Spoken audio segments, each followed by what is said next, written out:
Hello and welcome back to the Now We Know Show, the show where we discuss a topic of interest and by the end we will have learnt something new and hopefully you will too. I'm Zak. I'm Buzz, and this week we're looking into the exciting and fascinating world of wild camping. Ooh.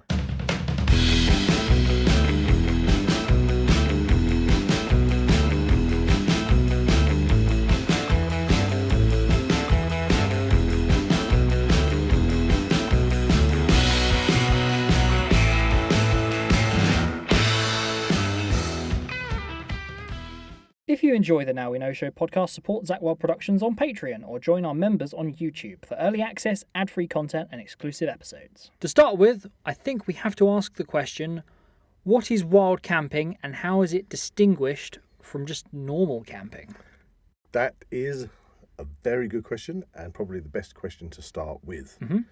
The term wild camping has become synonymous in the sort of media across the board, especially since things such like COVID, where people couldn't fly and go abroad, and then suddenly Don't they call it like staycations or something like that? Yeah, people were having staycations, and then suddenly there was a big explosion in wild camping, in brackets, and of course then that hits the media and all the newspapers and the TV news and everything is saying, oh, wild camping this, wild camping that, and the term wild camping becomes like a Very buzz. broad. Yeah, well, it becomes Pretty like broad, this buzz terminology. So as you asked, what actually is wild camping, Yes. and what's the difference between that I'm and normal intrigued. camping? I'm intrigued to know. Well, our good friend Chaz Albrighton once said to me when I was having a conversation about wild swimming, he said to me, isn't wild swimming just swimming?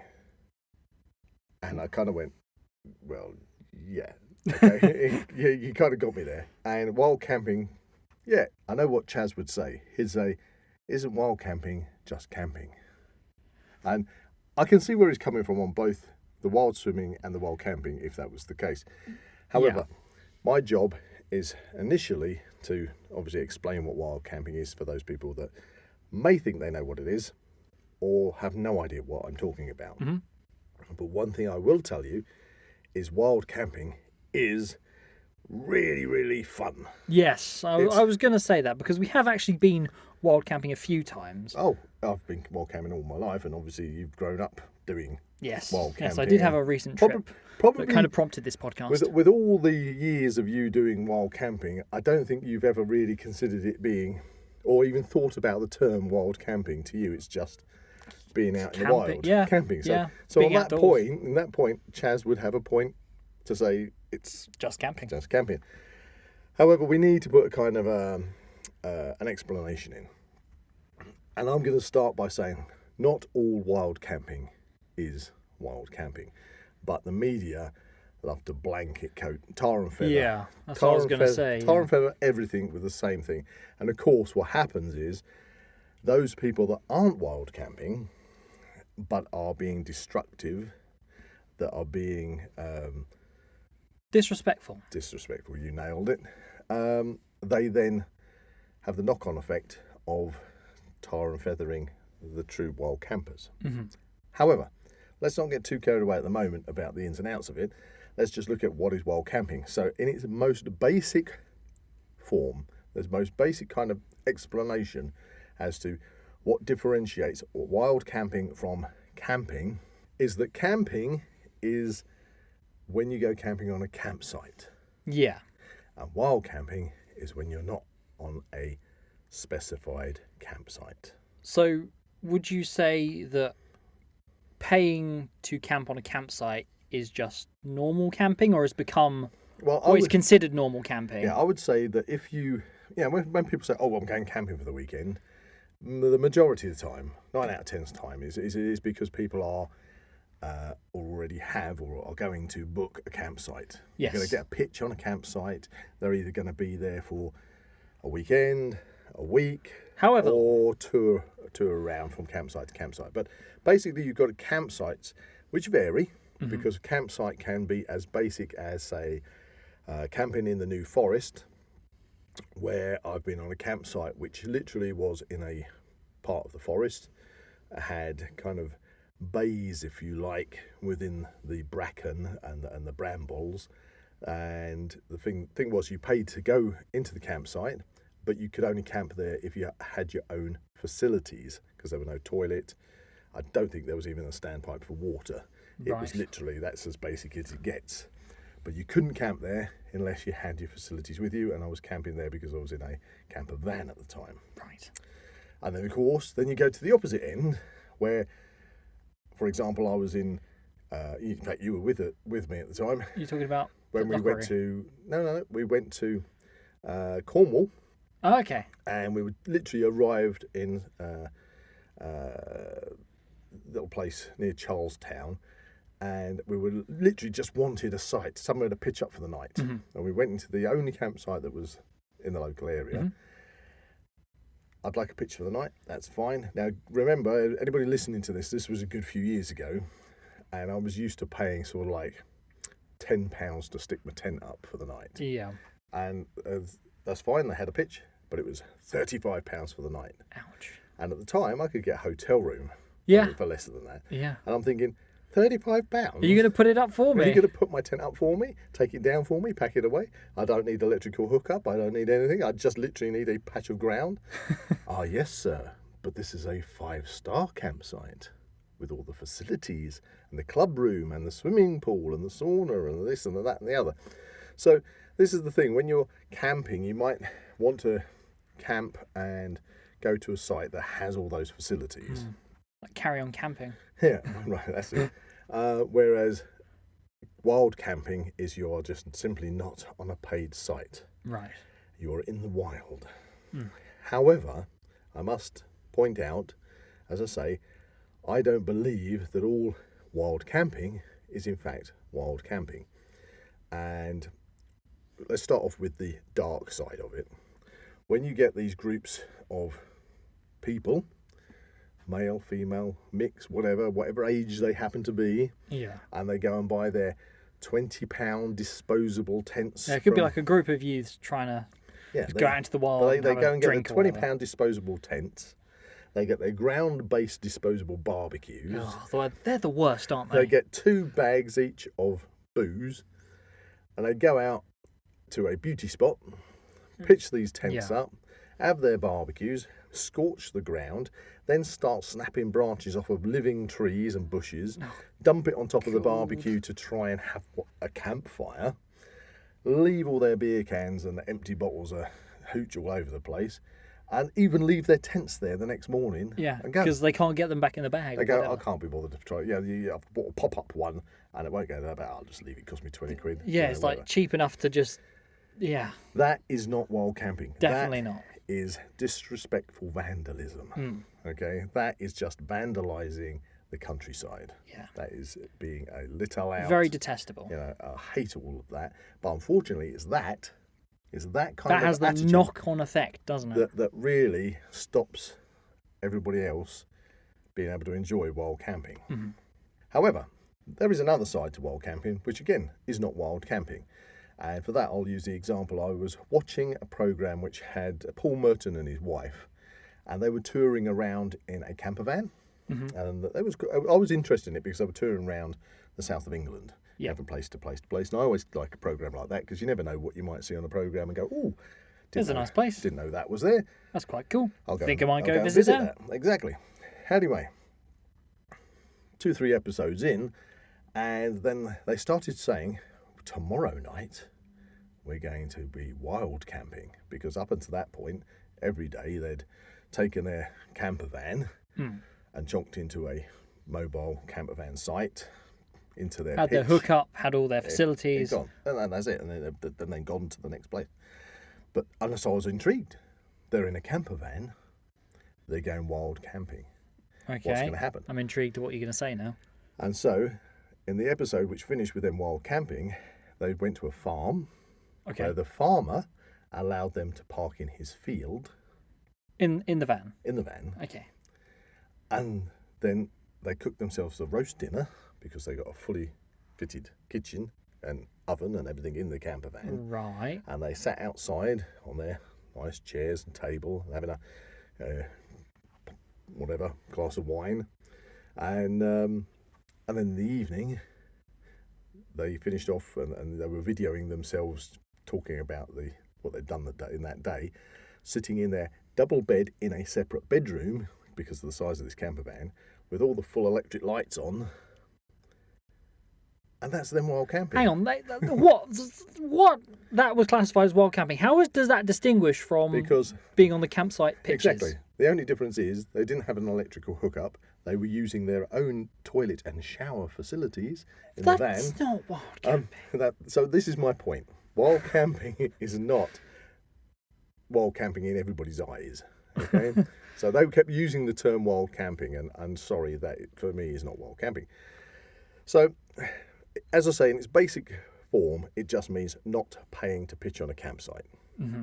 And so you are going to be off in the woods, out on the hills, in the mountains, on the coast. Would it be wherever. like a planned trip that you would go somewhere to do this? Oh, or yes. could it be a very impromptu kind of, I'm going to go camping today, where I'm going to go? Where do I find myself? Yeah, you did that the other day, didn't you? That is true. Yeah, you decided loose end, you wanted to just clear your head. Yes. You grabbed your backpack. Went on a hike about 10 miles away. I didn't even really know where I was going to go. No. But I just found myself where I did, and I set up my camp for the night, and I stayed there. What I will say... It's quite fun. What I will say, because I know that this is what you did, you followed public footpaths. That is true. Yeah. I always must recommend an OS map. They are awesome. Yeah, so you followed public footpaths, and then you found yourself in the middle of nowhere. Yes. And you stepped off the path. And pitched your tent halfway through, stayed there the night. Mm-hmm. And then when you left, nobody would have even known you were there. Now, this does bring up the question of legality when it comes to wild camping. I'm going to come to that in a second. Okay, so what we're basically looking at is the wild part of wild camping. Mm. Now, again, there are people that will pitch on a normal campsite and have not their £20 disposable tents, but say for example hikers, hill walkers, climbers, people that go out into the countryside. I think you just described me there. Yeah, people that go out in the countryside because they are doing an activity. Yes. Yeah, maybe they're going up to Snowdonia or to Cumbria or whatever. Or it could even be geocaching. Yeah, they might be doing that. However, you still get disrespectful ones of those that unfortunately don't take their rubbish home. Oh. That really is the worst. And the kind of another aspect to wild camping is fire. Because for me, it's a big one. It's a big. For me, big topic. Wild camping ultimately is to cook your dinner over an open fire. Yeah. And again, I'll discuss the different options for that. But you might be just a backpacker who's got a little gas cooker, mm-hmm. and you're out there, and so you're using a gas cooker and blah, blah, blah, blah. And that's fine. That's wild camping. But you might still be in your fluorescent tent and in your fluorescent cagoule, and the wildlife is going to never come near you because it's going to run away, whereas wild camping, in my mind, is to blend in with the environment. Yeah. And to be able to kind of become invisible. And almost. To lean against a tree and to have all of the nature to not know you're there. Yeah, because that was the thing. When I went camping the other day, when it was dark, I had like barking deer, there were badgers around, lots of owls and birds hooting and doing birdie things in trees. Yeah, and that's enjoying nature. Yet in other times, I've seen people that have been posting up on social media. Nobody in particular, but you see these photographs on social media. Oh yeah, they're very prevalent. And you'll get a picture which shows somebody's tent, and the picture's taken from inside the tent. And they've got, in the bottom of the picture so the tent door's open, they've got their feet crossed, so all you're seeing is their feet, with or without boots. And you're looking through that entrance, and this is the view. This is the beautiful view that this wild camper has got. And they're maybe on the top of Stanage Edge in the Peak District. Because I think they had a lot of problems up there during did. COVID. They did. Well, again, we'll come back to that, I think. But so you'll see this beautiful picture saying of the tranquil, view out across the valleys, or you're in Cumbria and you can, you're seeing Ullswater or Windermere out, into the distance and the sun setting. Yeah. You're trying to make me go on holiday, aren't you? and it's wonderful. And you think, oh, this is beautiful wild camping at its best. You're just there, sitting there, seeing a sunset or the sunrise through your tent. However, then you see somebody else's photograph that was taken at the same time that person took their photograph, facing in the opposite direction. And there's the guy's feet sticking out the tent, and there's 30 other brightly coloured tents pitched left, right and centre all around the place, with everybody fighting to try and get that perfect photograph. And, oh, hello mate, how you doing? And having a chat. And this isn't wild camping. Yeah. You got 30 tents pitched in a... I must say, going camping, I never want to go camping and go somewhere to just be around some more people doing camping. No. I want to be in the middle of nowhere, alone. Which is the essence of wild camping. Yeah. So going back to your campsite experience, for example, to sum up exactly the kind of things that occur that make you say, oh, I don't want to go on a paid pitch, is, we went to that site down again. It was in Cornwall. We turned up. They gave us an allocated pitch number.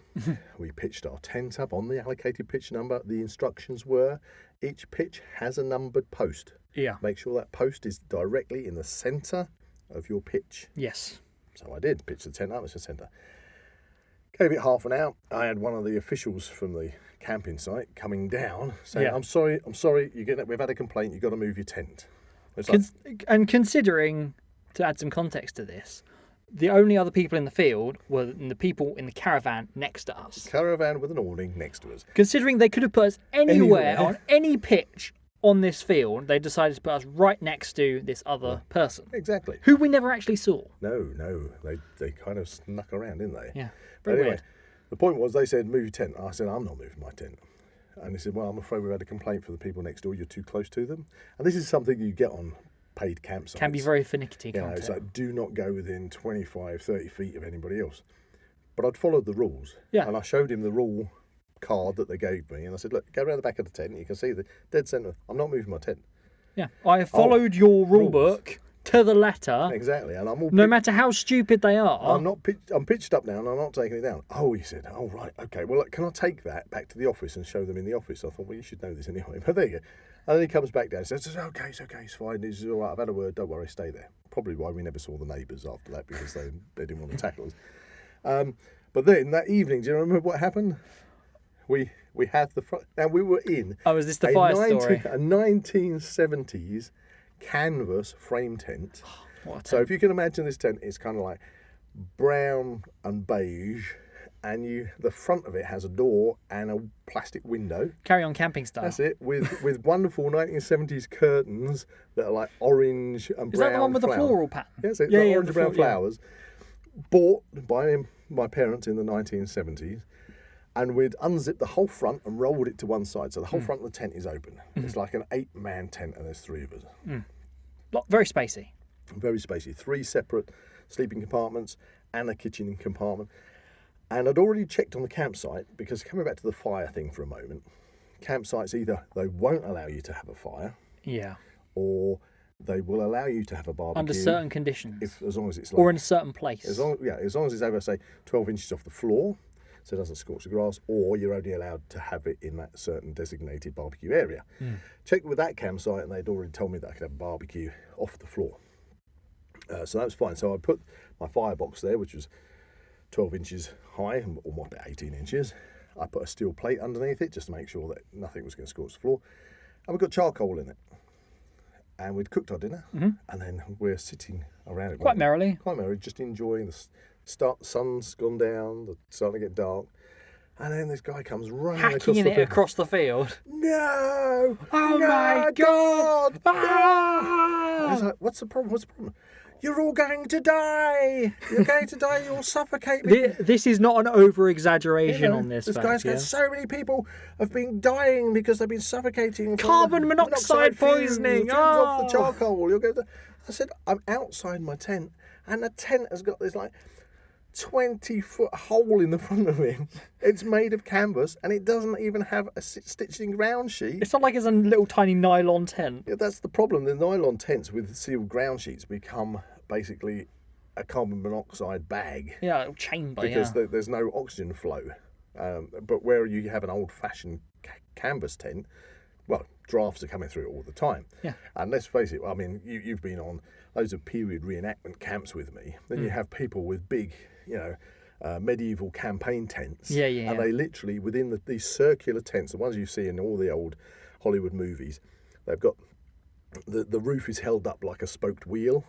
And they have three. That's right. And generally, they have 3 chains hanging off the wheel with a steel bowl with loads of charcoal in it, in the tent, keeping them warm all night long. Yeah. With no fear of suffocation, because it's a canvas tent and there's like no ground sheet. But would you say that people have become so indoctrinated to kind of this kind of idea that camping is such an alien thing for humans to do? Yeah, but unfortunately, what people do, and don't underestimate this, Zach, because people are very stupid in certain respects sometimes, and they'll have a small nylon tent which doesn't breathe, has a stitched in ground sheet, and then they stick a ground-based barbecue in the front of the tent and zip it up.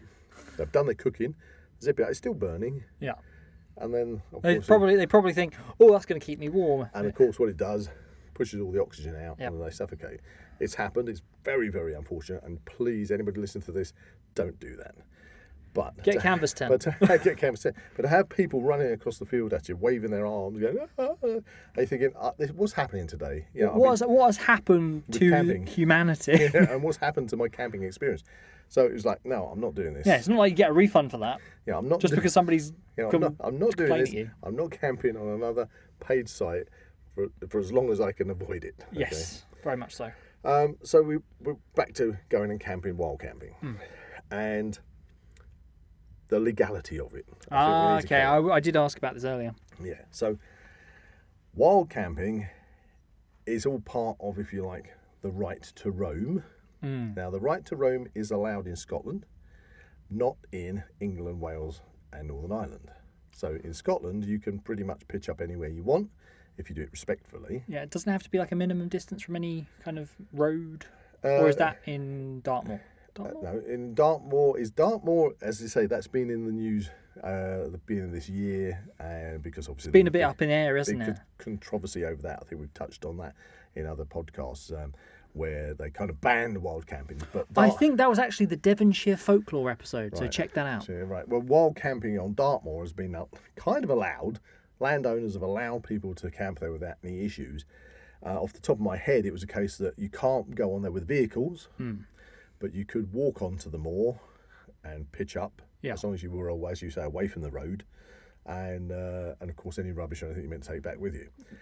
However, because of COVID, because people couldn't fly abroad, people were just heading to the coast, heading to the moors, heading to Snowdonia. Like in the hundreds. Even when they were being told you're not allowed. You're not allowed. Again, that was Stanage Edge, wasn't it? I mean, there was places like Snowdon where people weren't meant to even be out, and there was a 2.5-hour queue at the summit to try and get your picture up on the summit. Queue. What? No. And it's like, this is the mentality of some people. This is not going out in the wild. This is just hideousness in my mind. Yeah. The coast. People were going to the coast, weren't they? There was, I think it was the mayor of Bournemouth was on the news. She was on the news. She was on the beach pleading with people to go home, because they had the big sign on the pier saying Bournemouth is closed, and people weren't meant to be there. And there were so many. They'd blocked off all the parking to try and stop people parking. They were parking on the roundabouts.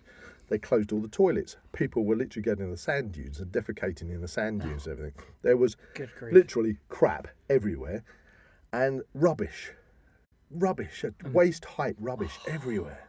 And they were going into the countryside and doing that. And I remember in Scotland, now this is the thing, right to roam in Scotland is allowed, but the wardens around Loch Lomond were basically clamping down, banning all wild camping, because people were just coming out of Glasgow.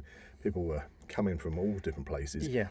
With no idea of actually how to perform wild camping in the correct manner. They were doing exactly what I described earlier. Pitching up tents, breaking trees, trying to set fire to them, leaving the tents, leaving their bottles and booze. Utter devastation. Devastation and hideous. So didn't that also have the knock-on effect that I believe a lot of these like barbecues and things that were left, weren't they causing a lot of wildfires? Wildfires, scorched patches on the ground, totally dangerous, especially if you're like going off wherever you've got like a heather moorland, or of course if it's a peat moorland, because peat burns, and Yeah. even in a forest, if you have a fire in a forest and think that's fine, the duff, which is basically the forest floor, which can be depending on the type of forest, but it's built up of layers of leaves or pine needles, and it can be incredibly flammable, and it can burn and glow and catch the roots of trees and then spread underground via the roots of the trees. No. So we'll cover fire in a second, but wild camping right to roam is allowed in Scotland, but not Northern Ireland, Wales and England, which causes a lot of controversy because people go, this isn't fair, I should have the right to roam, this is really against my human rights. Everybody has stolen the land because the land is owned by private landowners, it's owned by councils, it's owned by Forestry Commission, National Trust, places like that, and you are not permitted to go and camp on this land. You have common land. The village we have has a common. Yeah, it does. Where you have the right to roam around on the common, but you can't camp on it. Okay. However, saying that, and I know there's a lot of people that are very up in arms about having the facility to have the right to roam. So when it comes to the right to roam, I have a kind of split over whether we should or we shouldn't, because when you say allow everybody to have open access to everywhere, that then gets rid of that filter, doesn't it? It gets rid of the filter, and then the people that ruin it will come in the masses. They will ruin it, and of course the people that would say, this is what I've always wanted, then suddenly will say, nope, sorry, you can't have this. No, not happening, never again, because they do it without respect. So then from an environmental perspective, there's a lot of habitats that are very delicate. We have very precious wildflowers and things that need to be protected. You can't have people just stomping across these areas. People don't, like bluebells and things, people don't know about that at all. A friend of ours, JJ, JJ's, if you're listening to this, go and check out JJ Outdoors YouTube channel. He went to one of the woods where he had permission. Okay, we'll have to get to that in a second. Yeah, but he went there to have a permission camp and found that some people have been in there and they just trashed the place. Yeah, no respect whatsoever. They've been digging all the bluebells up, just ripping the place apart. The guy was literally in tears over this. And that's the kind of thing that happens if you just say, yeah, go on, do whatever you want. Do whatever you want. So, however, what I will bring up is that if you go onto the internet and you look up footpathmap.co.uk, it will give you a map of all publicly accessible footpaths and bridleways across the whole of England, Scotland and Wales. Yeah. If you do that, you will discover, if you zoom out, there are thousands upon thousands of miles. Different routes. You have over 140,000 miles of public access footpaths in the UK. Yeah, it's more you could ever want. 20,000 miles of bridleways in the UK. 16,000 miles of national cycle networks in the UK. Yeah, and people complain they don't have access, but if you actually look at that map, I've got to ask you, when you went out the other day and you followed the footpaths, did you have an urge to say, I'm following the footpath along the edge of this farmer's field with his crops in the field, but I want the right to be able to walk straight through his crops in any direction without I want to be there. Being unimpeded whatsoever. Unimpeded. I don't care. I want the right to be able to walk across his crops. No. Now, you might say, if I had the right to do that, I wouldn't do that out of respect because this is the farmer's crop. It's his livelihood. Exactly. But lots of people don't. We go back to what happened during COVID. Yeah. People were just trashing of people the place, were just walking across farmers' fields. No, you can't do that. They're just doing that. Totally no respect. But you've got a huge network, a massive network of public access paths. And I know you mentioned that, was it a website? Yes, website. But again, I'll go back to the actual having a physical map. The Explorer OS maps are literally so good when it comes to all these navigations and these footpaths, because it really helps you kind of plot out a route. Yeah, exactly. And So- if you lose your way, when you can get the hang of actually navigating using a physical map, you can actually work out where you are based upon certain landmarks and features of the landscape. Yep. It's really fun. But what I will say, there are still, again, lots of open access land where farmers do allow people to go into woodlands, and it would be marked down on those OS maps. There's lots of national parks, that you are more than welcome to go wandering around, and everything else. It's the hiking, to a great extent, is not a problem, because you do have a huge amount of access. And let's face it, if you are hiking your way through Snowdonia or Cumbria, and it's 10 o'clock at night, no, you're not really going to expect a warden to come charging out of the woods saying you're not allowed to walk here and things like that. Because you're in the middle of nowhere. You're in the middle of nowhere. And that's kind of the essence of where we're going with the wild camping. Now, that's where you have the issue. You can walk, you can ride your horse, you can cycle, you can do all these things, but you don't have a right to camp. That's what annoys a lot of people. You do have a right to camp on Dartmoor, which you did, then you didn't, now you have, because landowners have signed up to a kind of a scheme where they're getting paid some money to allow people to have that access, and then of course that's complaining because people say that now the private landowners are making money out of the fact that... Now there's for and against on either way you look at that. Exactly, but we'll get to how we get round that now. Okay. Of course, camping, wild camping, is illegal. It is not legal unless, this is key, unless you have the landowner's permission. Because I know you mentioned that earlier, didn't you? I did. So if there's a particular place you want to go, if you ask the landowner's permission, you might be surprised. And I go, sure, go ahead. That's fine. You might be out hiking and you might come past a farm and you say, "Excuse me, Mr. Farmer, Mrs. Farmer, I'm tired. Is it okay if I just pitch my tent up?" And if they say yes, no problem at all. You've got all the rights in the world to do that because they've allowed you to. So it's not a be-all and end-all that there's no right to roam. You can ask for permission, and a lot of people will give you permission. But at the same time, a lot of people won't want you walking through their backyard, won't want you on their private land. That's a subject for another discussion. So you can camp, wild camp, if you ask for permission. However, you might not want to ask permission. You might not even know who owns the land you're on. You might not plan that far. And so we come into another stage of wild camping. Okay, which we'll come to. But you did mention, or I've mentioned, about fire. Yes. Fire is, again, not allowed. It's a hot topic. It's a hot topic. It's illegal to set a fire on any private land in England, Scotland, and Wales. And I'm not sure or familiar with the laws in Scotland, but I'm assuming they're probably the same. Nobody wants people just suddenly sparking up open fires here, there, and everywhere, especially when it comes to the summertime, and people want to go out wild camping in the summertime, and everything is tinder dry. Big no-no. Big no-no. Yes, you can have a bonfire in your own private garden. You can do things like that. There might be restrictions if you live in a smokeless zone, but you can be in your garden, have a bonfire. You can have a fire pit on your patio and things like that. But out there in the wilds, no, you can't legally have a fire. So what do? Okay, we want to go wild camping. We don't have the right to go and wild camp unless we ask the permission of the landowner.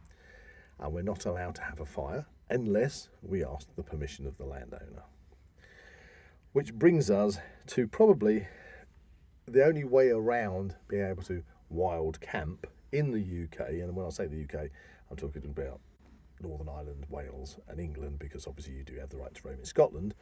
Not necessarily the right to have a fire, though. Need to check up on that one. There are 3 basic rules to follow. And in fact, I would say that the better term for this is not to say these are the 3 rules for wild camping, But I would say these are the 3 rules for another type of camping, which is kind of the same, but we haven't mentioned yet. And that's stealth camping. Okay. Okay. Because technically, wild camping, at its best, should be stealth camping. I don't like, when I'm out in the wilds, seeing bright red tents pitched all over the place. No. Again, they might not be leaving their mess, but you just think of, say, the base camp in the Himalayas for Mount Everest. It's notorious. You'd say if you were going to climb Mount Everest and you've hiked into the Himalayas and you've reached base camp and you've pitched your tents up, that's going to be like the ultimate wild camping in the middle of nowhere. There is tons of human waste in bags there that nobody ships out. Rubbish everywhere. It is a complete... Just logistically, it's not going to be able to. It is hideous from photos and video I've seen of base camp in the Himalayas. It's horrible. And all these bright tents. Now, you can argue that obviously bright tents and things, and you need, if you're going, say, into an environment where... Like a hostile environment. It's hostile. So you're going for, say, some winter hill walking, and you want to pitch up in the snow. Yeah, you want to be visible. You want to be visible. But during the summer months, in the lowlands, on the, the downs and places, you want to blend in more, because the trouble is wildlife will go, well, I'm off. I don't want to go nowhere near that. There's nothing worse than seeing a hillside peppered with bright yellow and red and blue tents. It just takes you out of it. You out of the experience. That's why we come to stealth camping and wild camping. What you need to do is blend in with your environment. I have to say I'm kind of biased on this, because I'm going to say the best people at wild camping, and especially stealth wild camping, are bushcrafters and survivalists. You got your backpackers, your hill walkers and everybody, and they're out there with their luminous tents and everything, and all that they've got from like go outdoors and things. And they always break, and they're always a bit of crap, really. But I always find that the bushcrafters and survivalists are the ones that respect the environment totally. Not saying anybody doesn't respect the environment, if I'm treading on your toes out there listening to this, but the ones that follow these 3 rules that I have already mentioned, and I'm going to tell you what they are in a moment. They follow those without even thinking about it, okay? And they blend into their environment. So much so you just don't even know they're there. There's I watched a video the other day from a lady called Wild Bear on YouTube. Yeah, I think you mentioned. She was literally wild camping, stroke stealth camping, off at the edge of a road in some woodland. She found a little divot in the ground. Is she based in the UK? Yeah, she's based in the UK. Interesting thing, single lady. And there are more than, there's not just Wild Bear, there's loads of other ones out there that go wild camping, single ladies by themselves. And you would imagine that would be something that would be really quite scary for single ladies, to go out into the wilds by themselves. But she does it, she does a good job of it, she knows exactly what she's doing, she takes all the safety precautions. But she was off the road, she put her tarp in over the top of a little divot in the ground, put her sleeping system in under the tarp, actually put some camo netting over the tarp, and then spread some leaves over it. Couldn't see her camp at all. She just disappeared. And in the morning when she left, you wouldn't even know she's there. That is the essence of wild camping. So these 3 rules. Okay, listen up, listeners. Yeah, this is what you got to do. If you want to go wild camping, if you want to go and enjoy the outside and nature and blend in and ask yourself, you're there to see nature and for nature not to be scared to off by you. immerse yourself within it. Exactly, and to enjoy it, okay? Which also means having an open fire if you do it correctly. These 3 rules are key. 1, always arrive late. Pitch your campsite, you pitch your tent. If you're on property that you don't have permission, okay, you arrive late, so you don't disturb anybody and nobody sees you arrive, okay? That doesn't mean go and pitch on somebody's front garden. No. Rule 2, leave early. Sun comes up, you get all your stuff together and off you go. Simple as that. And the 3rd and the most important is leave no trace. Yeah, definitely. So when you arrive, you want to leave the area exactly as you found it, so nobody knows you're there. And for example, if somebody came into my back garden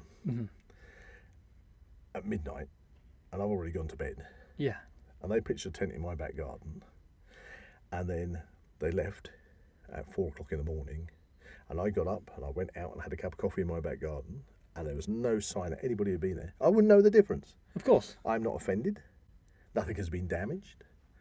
Yeah, there's nothing. Nobody's disrespected anything. It's like, it's no different from a badger coming into the garden, a fox passing through, a hedgehog. Somebody's been and gone. They haven't defecated anywhere. They haven't ruined anything. You wouldn't even know if somebody's been there. And that's the essence of wild camping, stealth camping. And the difference is when it's actually the other way around and there is evidence. Yeah, and then that is then the you problem. know that somebody has been there. And you go, and that's what I think. That's probably what happened down in Dartmoor, when I think people had been on some land that the landowner had found. They'd been there, and I don't know the specifics, but he had complained that damage had been done. Now, I don't know. If you're a landowner, regardless of whether you own a little back garden or a little front garden or several acres, you still don't want to go out there and find that there's toilet paper strewn everywhere and or human whatever. feces and bottles and cans. Just because you have more land doesn't somehow decrease that land's value. No, and somebody's ripped down your sapling trees that you planted last year and tried burning them, you know? No, I'm sorry. So, wild camping is a fantastic thing, but you must do it with respect. Of course. And to just arrive late. Unless you do find yourself you're in an environment where you are literally in the middle of nowhere, where you aren't disturbing anybody. Nobody, there's no wardens are going to come past because they're just not going to be out in the middle of nowhere. Yeah. Then you don't have to necessarily arrive late. You could be there all day. Yeah. But the point is, you're not sticking out like a sore thumb, and you're not damaging anything. You're not destroying the environment or having any kind of impact on the environment. No negative impacts. No negative impact. And you must leave without trace, which, of course, one of the biggest things when it comes to that is people having fires. Now, I like to have an open fire because I feel like you're getting back to nature. You're getting back to that kind of primal side almost. Yeah, the primal side of existence, where to just be able to create fire and to cook your food over the fire and to warm yourself by the fire and to tell stories or to talk around the fire. It's just such a primal thing to human beings. Yeah. And it is possible to do that, but you need to be able to know how to prep a fire, look at the environment, to be able to make the decision, I'd like a fire, but I can't have a fire. This isn't the right place for it. Or I don't have the resources. The resources to make a fire, because otherwise I'm going to impact on my surroundings, because I'm not going to start processing wood by chopping it off trees that obviously are living things. You want dead wood and such like, Yeah. Same goes with being on the beach. People on the beach think, oh, I'm on the sand, it's not a problem. People have, it's not like burying it's okay, I know, like in the sand. They just bury those disposable barbecues in the sand. It's like, come on, guys. Sand dunes because they got a bit of shelter from the sea breeze, and then you find all these barbecues half buried. Yeah, because they've obviously the tides come in and out, and it's obviously uncovered them. Yeah, and of course things here. But you can see that primal urge to go onto a beach, to gather driftwood, to have a fire. And again, you can do that on a beach with respect, and your whole fire you can disappear. You can disappear and leave no trace of it if you do it properly. Yeah. Or of course you can take a little folding firebox with you. Of course, yeah. Take a little folding firebox, contain your fire in the firebox, and of course once it's cooled down and burnt out, you can clear your ashes up, take them with you, disperse the area, cover it up like you've never even been there. It is possible. But if you can't have a fire, don't have a fire. But what you must not do is to disrespect your environment and have a fire where you're going to suddenly cause a forest fire or a heathland fire or anything. Damage of any small or large scale. It is just not worth it. No.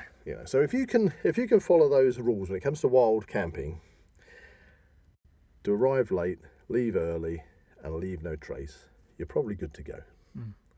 You don't need, and because of the amount of public access that we actually do have in the UK, before you start screaming and cursing and stomping your feet saying it's not fair, I want to be able to go wherever I want to go. Yeah.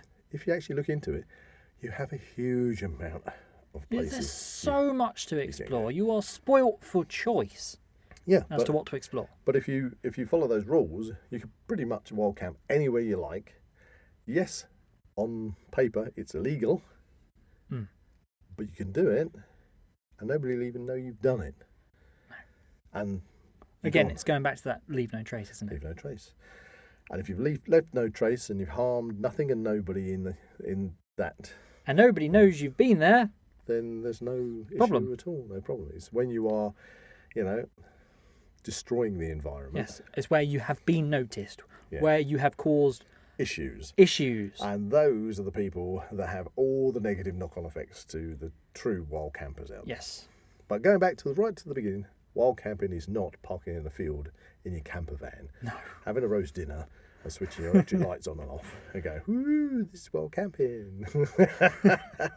But yeah, so if you want to go wild camping, go for it. It's a right that I think everybody should have. And I feel that you all have the right to do so as long as you follow those 3 do it rules. Respectfully. That's the key thing. So that brings us to a fun part of the podcast called Quote of the Week. And I think I know what the quote of the week should be this week, but I'm going to ask you, Buzz, if you have any suggestions for Quote of the Week. I do have a quote, since you ask. And it's a quote, it's my own quote. And it's a quote that I generally tell people if we're going out in the woods and we're doing any bushcraft and things. And that is, always remember you are a visitor in a forest. Take awe and respect with you. Take away peace and thanks, and leave nothing but your gratitude. Well put. That's my quote of the week. For me, again, it was going to go back to leave no trace. There we are. There we go. That's probably the simplified version. That's the core of this episode. Yeah, leave no trace. If everybody went out and conducted themselves in a respectful manner, then there wouldn't be half or even a fraction of the problems that we have when it comes to camping. And of course that would probably annoy those campsites that obviously make their money from people paying. Shh. But don't tell them that.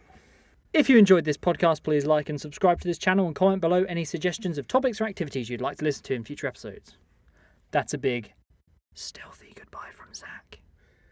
And I'm off to enjoy the forest goodbye from Buzz. Goodbye. You can find the Now We Know Show podcast on YouTube, Spotify, Amazon Music and Apple Podcasts.